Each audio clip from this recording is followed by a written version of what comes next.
Cameroon, Bandung, Africa, Bandung, to the world, Bandung.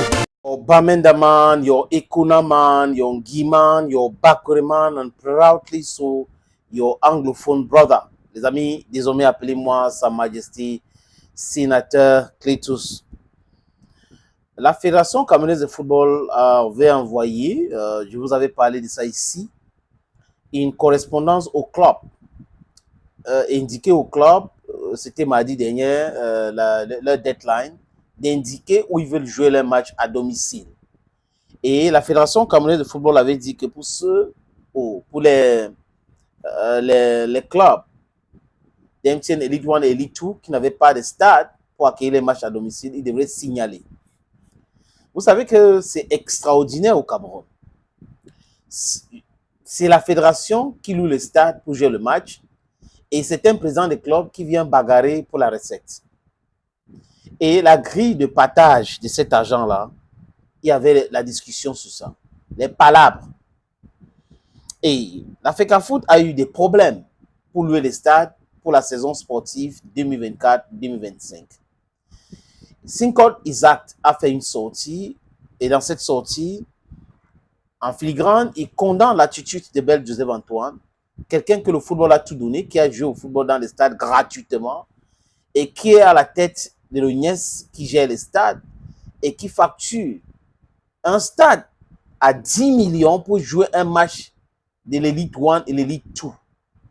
Et tout le monde sait que l'État du Cameroun subventionne le football jeune à l'hôtel de 560 millions de francs CFA.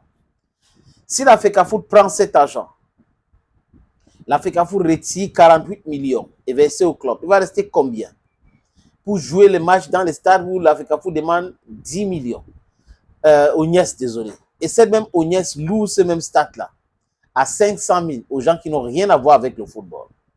Les gens qui devraient même louer le stade même à 20 millions parce qu'on peut considérer qu'ils ont l'argent. Donc vous comprenez qu'il y en a qui sont là, quand ils sont passés quelque part, ils veulent fermer la porte. Les gens, il y a beaucoup de personnes qui sont comme ça. Ils ferment la porte parce que, bon, personne ne doit être comme moi. Je dois les empêcher. Je dois être le seul non gravé. C'est une stupidité humaine. Maintenant, la Fédération camerounaise de football aurait sorti un document pour parler de quoi, les amis? De la grille de répartition de recettes de stade.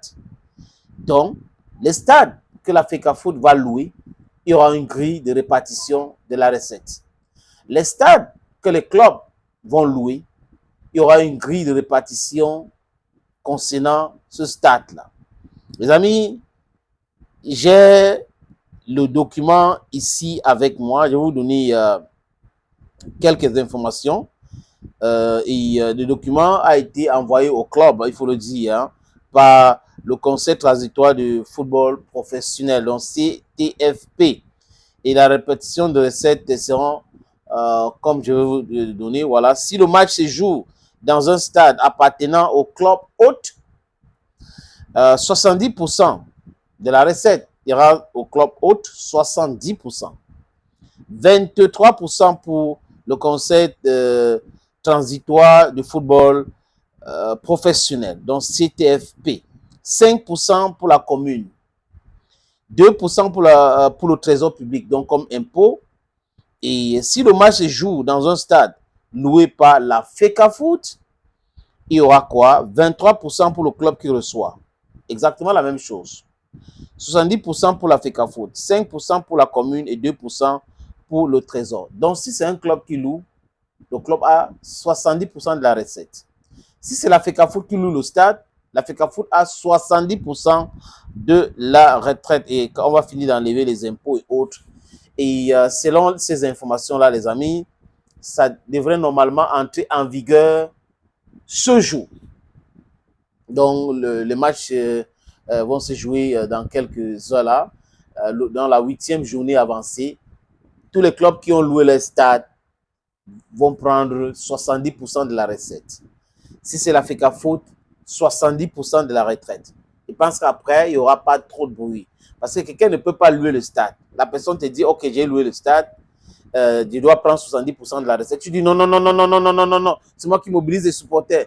Maintenant, vous êtes devant votre responsabilité. Vous devrez donc mobiliser les supporters, louer le stade pour avoir de l'argent. C'est comme ça que ça va se passer.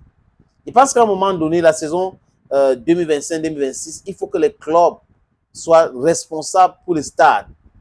À partir de là, il n'y aura pas de problème, comme ça se passe ailleurs. Parce que si ceux qui gouvernent le pays ne comprennent pas la nécessité d'accompagner le football jeune, ça ne vaut pas la peine. Ils sont uniquement là, ils font des discours politiques et politiciens, et tout ce qui les intéresse, c'est l'argent étorpillé. Il y a des gens qu'on ne peut pas couvrir les lumières. Vous ne pouvez pas empêcher la lumière de briller sur certaines personnes. Attention, ceux qui ont compris, ont compris. Donc on attend à voir la 8e journée pour comprendre s'il y aura encore des plaintes par rapport à la recette. Thank you, friends, for always watching vids on this platform. Take the appointment for some other time. Bye-bye for now.